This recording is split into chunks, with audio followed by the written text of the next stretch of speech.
Well, the big buzz over here in Davos this year has certainly been the India story, and we've got several top Indian industrialists over here.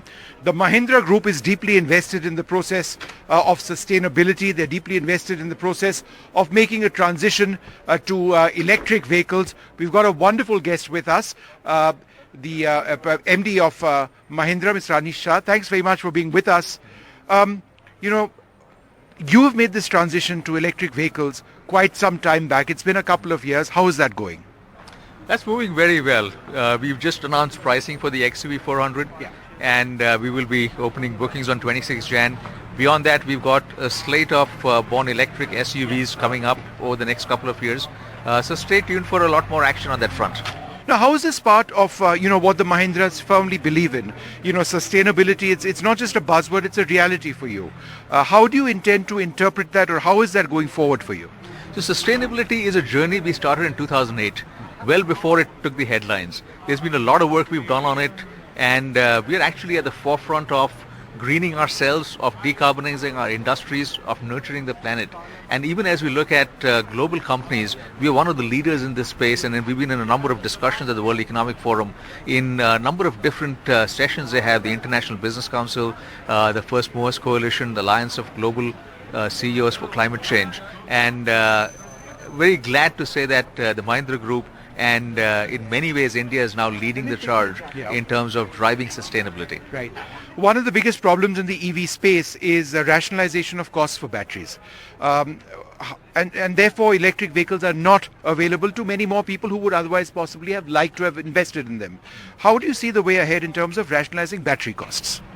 Battery costs will come down over time, but even that said, we have good affordable electric vehicles that we're rolling out. The pricing that we've just announced is very attractive pricing for a car of this size. It's actually a good sized electric car, and we will only improve as we go forward. Right.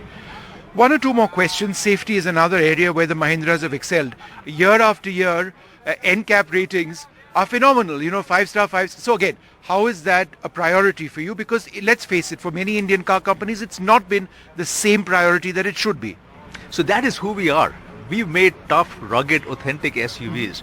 We've now got refinement, technology and all of that in there. But that doesn't take away from our tough, rugged cars. So we have got very high rankings on safety for all our vehicles, and that is something we will continue to do so.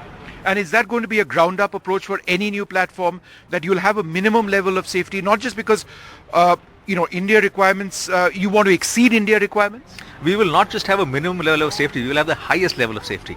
That's something we've done with all our vehicles. Right. And the transition to EVs, how soon before you see India meeting its 2030 objectives? Are you in the Mahindras set up to move beyond internal combustion engines to EV completely? As I said, we have 5 born electric SUVs coming up after the XUV 400. So we're going to have a full range of vehicles.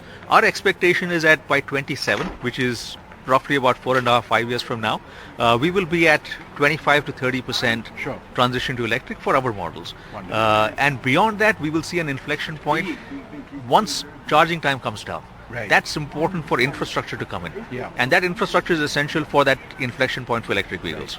Wonderful speaking to you. It's snowing quite a bit now, but I think the buzz over here has been quite good this time around. Thank you very much for speaking to us. Thanks very much indeed. Thank you.